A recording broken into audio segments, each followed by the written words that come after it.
Okay. Well, that was a lot of fun. Yes. Welcome to the show, everybody. Episode 924 of the podcast. Thank you for tuning in to BD4. Before we do dive into this show, usually what we do during the season when it's the first of a back-to-back, or if I am like very busy the next morning or something, we will do a quick, brief audio-only episode. And so because this is the first of a back-to-back with the Knicks taking on the Orlando Magic tomorrow night, we are going to record this one in a shorter audio-only version here on the podcast. So that is why you don't see the camera out if you are watching the YouTube or Spotify video right now, but it is still up on all platforms. So with that said, the Knicks continue to look really good, man. They continue to win basketball games. 133 to 120 tonight over the Memphis Grizzlies. Never a doubt. No, it got a little scary in the second half. And, we'll talk about why. But they pull it out, 133-120 over the Grizzlies, who are just a mess. Just a mess of an organization now. But it makes 5 wins in a row for the Knicks overall. Obviously now they are 7-0. 7-0 at Madison Square Garden, which is just freaking nice. Love having that. So I'm feeling good right now. I hope you are. And also, before we do dive into the game, happy Veterans Day to the families who have people who are serving or have served. Happy Veterans Day to you. It's a great day. So with that said, folks, I'm feeling really good as a Knicks fan right now. Overall, now I think they jumped to the number 2 seed in the East, for those who care about the standings early on. But yeah, it looks good to win 7 of your first 10 games. And listen, again, I will continue to reiterate this because I think it's important that every Knicks fan looks at it this way. Because it's easy for us as Knicks fans right now to praise Mike Brown and this new system. It's really easy because they're winning games, right? But real appreciation of what this new system is means sticking with it when things do start to get tough. Right now, we are in the honeymoon phase, right? It's all love. It's all fun. Everything's going well. But once, shots stop falling, and once the winds slow down, and once there is another skid, which there will be because it's a marathon of a season, what we cannot do is do what we did during the first 3 or so games of the season when the Knicks were 500, is start barking about how we don't like the process, how we don't like the new system. And if we start doing that, then the entire point is missed here. Because the real beauty in this team, why you should be feeling good, is not because they're 7-3, 7-0 at MSG. The real beauty is in how they're doing it. It's not the what, it should be the how. The results are pretty meaningless right now. It's the way they are doing things this year. We continue to see a beautiful process. And when it's all said and done, I do expect this Knicks offense to be the best Knicks offense statistically of all time. It continues to just put up points with these, and we're not even there yet. It's fully, egalitarian offense with 3-point volume. It's modern, and it's equal opportunity. The Knicks tonight shot a franchise record 55 3-point attempts, which you love that. That's the stat of the night. The 55 threes they took. And you're going to get more of that. Paint touches leading to spray threes that continue to generate good looks. It's not just the amount of them, but it's that they're creating those threes, right? They are good looks that they're creating. They're getting deep into the paint, drawing help defense in the middle of the lane, kicking it out to the wings, to the corners, and continuing to knock them down now. The first unit tonight, all 5 of those guys were in double figures. 4 of those 5 guys had at least 15 points or more. The second unit tonight, Josh Hart had 8 points. Deuce McBride had 9 points. Jordan Clarkson had 13 points. The Knicks as a team had 35 more assists, and that was on 47 makes, so a 74% assist rate. This is the vision. This is it. I thought this would take a lot more longer. I thought it would take a month to really adjust and really see what this offense can do. And I do think they can get even better. But it's taken them no time to put up easy offense. They're dropping 130, 140 points a night. They have now jumped to number 1 in offensive rating. Why do I think it's not taking time? I think every single player on this team is committed. I think they've all bought into this whole thing. I don't think there's question. I think all the overreactions to some preseason pressers, Cat, I think these guys are bought in. I think you watch these games. I think you listen to these interviews, the players, the coaches, Brown, whether it's halftime interviews, post-game pressers, whatever, you could tell.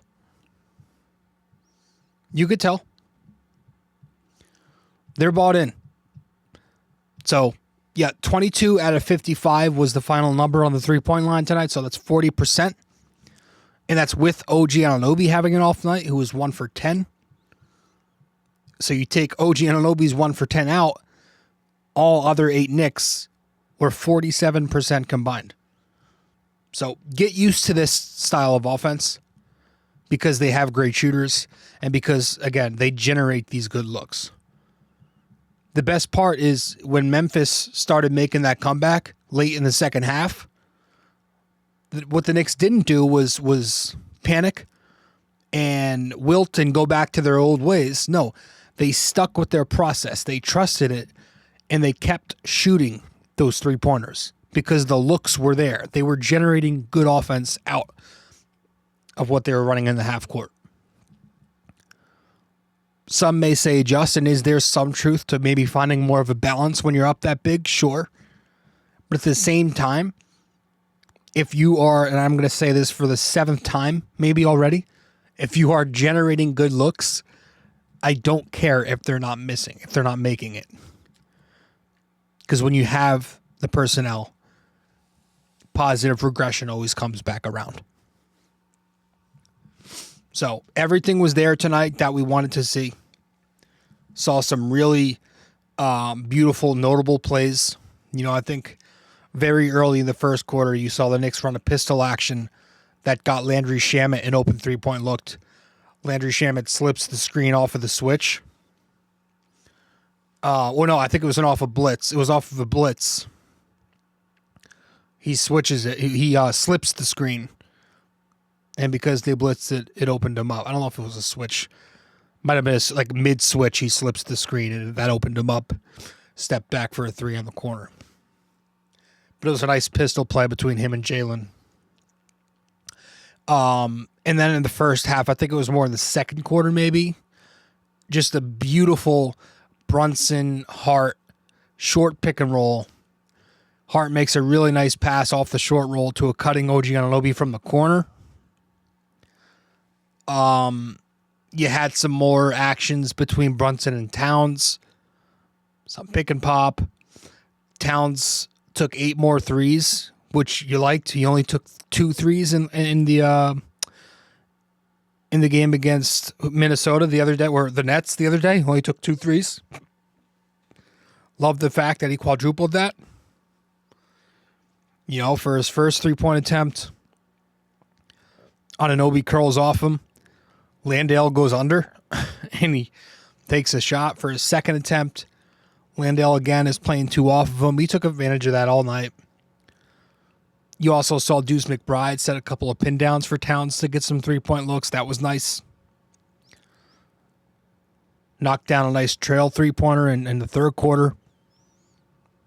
And again, you had Towns playmaking at the top, which is what this offense is going to run off of most of the time. Good patience displayed from Cat in this game, I thought. I think there were a couple of possessions specifically where, like, if the shot wasn't there or if the pass wasn't there, like there was a time where the option wasn't there for him to shoot it. So he turns it into DHO with OG Anunoby. He kind of he's facing the basket. He's going to shoot it, but if the shot's not really there, he turns around, hand off to OG, back screens on Jalen Jackson Jr., frees up OG to take his 3-point look. And I think it was the only 3 that OG did knock down was that play. Another possession where he's looking for a pass, couldn't really find a cutter, and he takes a step back for a 3. So just really good decision-making from Towns tonight. And overall, as an offense, the Knicks were really good, not just ball movement, but their man movement too. You know, you had some more offense where the Knicks ran their weave plays.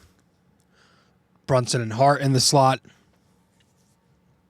So I thought offensively they were brilliant yet again, just absolutely brilliant. Trying to see if I have anything else on my notes to add about the 130 whatever points they scored. No. We'll talk more about the specifics or individual player performances in a sec, but and yeah, the defense, like in the first half of this game, it started out really strong. You know, that was before they let their foot off the gas. And I think, to be honest with you, I just think they got a little bored. They were up by 28 points. But I thought in the first half they played really good defense, sending heavy help in the gaps, on the baseline, on the post, which forced a lot of turnovers. Memphis had over 20 turnovers tonight. I don't know the exact number. My phone's not on me. But overall, I thought I thought without Mitchell Robinson being in this game, I did like the defense for the most part. You know, Mitchell Robinson not going to be playing in back-to-backs. He will play one out of the 2, so he'll play tomorrow night. But, you know, without Mitch, I thought Deuce gave you some good defensive minutes. I thought Yabu gave you some good minutes early. You know, he was the first sub, and he looked pretty good. I didn't think he was bad. I thought he was screening well, but I also thought he showed some switchability, you know, being able to guard Morant.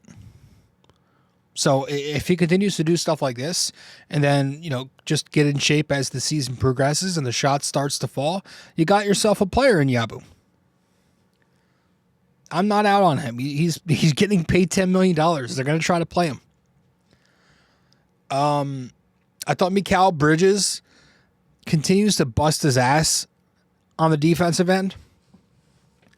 There was one sequence in, I think, the third quarter. Does a really nice job getting back on D to recover to Ja Morant. Fights over a ball screen in DHO. Stays with Ja. Stops him at the basket.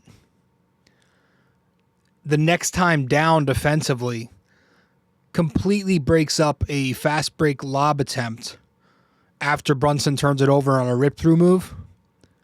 And then after he breaks up the lob attempt, somebody else grabs the rebound, and then Mikal sprints back down the other end to get to receive the ball and finish off the trail. Just a really good sequence of 2 excellent plays followed by some good offense from him. But yeah, he had a good defensive performance. But most of the second half, again, the defense did take a step back. You know, a 28-point lead vanished all the way down to 10 points in the fourth quarter. I thought they were allowing too much of the Grizzlies to get 2 feet in the paint. Too many kickouts off of that.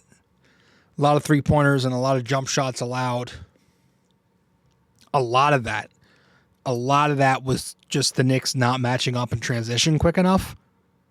Jordan Clarkson bringing some useless help off the weak side led to a corner three. I thought OG Anunoby, there was a possession or two where he was helping off the perimeter too much. Possession where Deuce McBride got beat on the three-point line, bringing gap help to a pick and roll.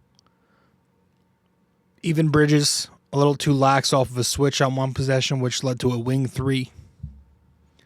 I think the first three-pointer of the second half, it was Jaren Jackson coming off DHO for a pull-up three. Landry Shamet, I don't think expected Anunoby to switch it. Kind of late getting back to Jackson. And I thought Josh Hart had a brutal defensive second half.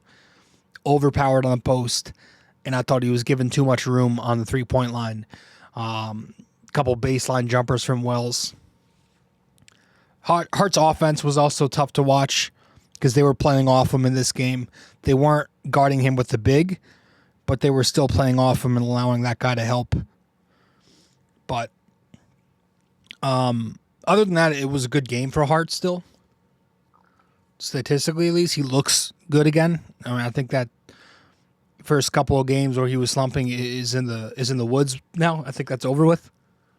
But yeah, the defense, I'm just going to attribute it to, hey, we were up by damn near 30 points and we took our foot off the gas. So with that said, don't want to go too much longer, but I do want to hand out some game balls. And I will start by handing out the Bing Bong game ball from the first unit to our king, our captain, and our guy Jalen Brunson. And so for the 5th time already, through 10 games, Jalen Brunson gets the game ball. Listen, it can be as equal opportunity as it can ever be, but the best player is always going to be the best player. So 5th time already. Jalen Brunson, 32 points, 10 rebounds, 5 assists. Or did I have that wrong? I'm pretty sure I did. I think it was 32 points, 10 assists, and 5 rebounds. 6 turnovers, 11 for 19 shooting, 5 for 10 from 2, 6 for 9 from 3. Nice to see that come around. 4 for 4 at the foul line. And he was a plus 22, which I think was second best on the Knicks. So Jalen Brunson had a great performance. He was efficient the entire night, scored 10 points in the fourth quarter. Big buckets, and at least in the moment, it felt like a big bucket. Because, again, Memphis made a bit of a run. A couple minutes into the first quarter, they started scoring some buckets. They go on this 8-0 run to cut it to 16 points. Brunson gets into the lane, draws contact on a coast-to-coast rip-through move. Knocks down 2 free throws. The very next time down, knocks down a 3 out of a slob play. Sideline out of bounds. He inbounds to Landry Shamet. Comes off the Shamet handoff. Then comes off of a town screen up top. Pulls up for a 3 on the left wing off a switch. Bang. And then later on, when the Grizzlies cut the Knicks lead to 10, Brunson and Cat run a pick and pop. Cat misses the shot. Mikal grabs the long rebound. It goes back out to Brunson. Catch and shoot wing 3. Love the looks that Jalen's getting off the ball. Whether it's by design or not, he's super efficient in catch and shoot. I always thought he should have got more. So it's nice to see that this year. So I'm handing Brunson the game ball from the starting unit. And as we go to the bench, I'm going to give it to Jordan Clarkson. Jordan Clarkson gets his 3rd Bing Bong game ball of the year. 13 points, 3 rebounds, 2 assists. He's 5 for 7, 3 for 5 from 3. He was a plus 8 across 17 minutes. He's been really freaking good as a Knick. The second quarter seems to be his quarter. That's his first shift when he checks in. Just puts the ball on the floor and gets a bucket. He's a pure bucket, this kid. Veteran of the league, been around a while. Is it going to be hit or miss? Yes. We haven't seen a ton of miss yet, and we are going to see some of that. But he's been playing very well for the Knicks, so you at least have to give him some credit right now. And he was a plus-minus positive tonight. So there's that. So Jordan Clarkson from the second unit, I thought he was the best among them tonight. Gets his third game ball of the year. So with that said, we're going to talk about what's coming up next real briefly. But we're going to do that when we get back from break here on the show. I'll be back in about a minute. Stay with us. Quick break here, guys. Stay connected with BD4 on social media. Follow us on Instagram and X at BD4Pod, and find us on Facebook by searching BD4. Don't miss out. Join the conversation.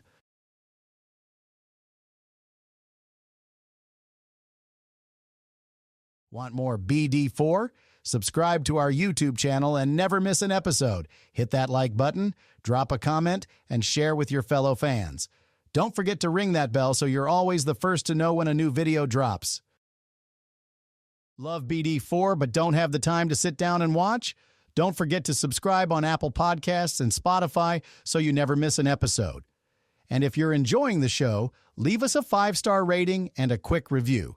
It helps us grow and keeps the conversation going. Okay. Welcome back to the show, episode 924 of the podcast. Thank you for tuning in to BD4. I appreciate it. So the Knicks, with their win over Memphis, now go and play the Magic. All right. The second of this back-to-back tomorrow night, 7 p.m. It's another home game against Orlando, who's coming off a win, buzzer beater win last night. Orlando having a inconsistent start. They've been very underwhelming defensively this year, which is supposed to be their forte. They have the personnel. I do think defensively they'll put it together, but there's a lot of drama right now between them and their head coach. But the Knicks will be tested. Listen, this Knicks offense hasn't been completely tested by a top defense yet, and Orlando is definitely a defense at least that I think can get there to being elite. The Magic have a very switchable defense, and when you do lots of switching, the one thing that yields is it takes away the three-point line, right? Because when defenses switch, they don't need to send help or rotate as much, so that leads to fewer breakdowns and fewer open kick-out looks to shooters. The ball handler, is not going to draw two.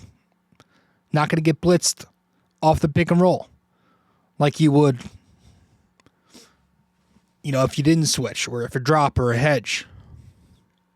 There's no collapsing the defense to create open perimeter looks when you're switching. Right? When you're doing switching off the ball, that's going to keep defenders attached to shooters because everybody just trades assignments instead of scrambling. So they do a lot of that. They do a lot of switching, and the Knicks are going to have to adjust to that. It's going to be their first test. It was a thing they struggled with last year. But again, their ability to play 5 out, and they will have Mitch tomorrow night, but still, I would expect a lot of 5 out tomorrow to counter that switching defense. This way you can't just have the wing guard Karl Anthony Towns, and then now your Brunson Towns pick and roll is neutralized because they're just going to make that an auto switch with the wing to Brunson. So I would expect a lot of 5 out tomorrow night from Mike Brown, but it will be good to have Mitch back as rim protection there. So with that said, let's wrap this one up, folks, with our trivia question of the day here in episode 924. And then let's go to bed because it's getting late. It's damn near 1 a.m. So our trivia for this one. The New York Knicks are now 7-0 at Madison Square Garden.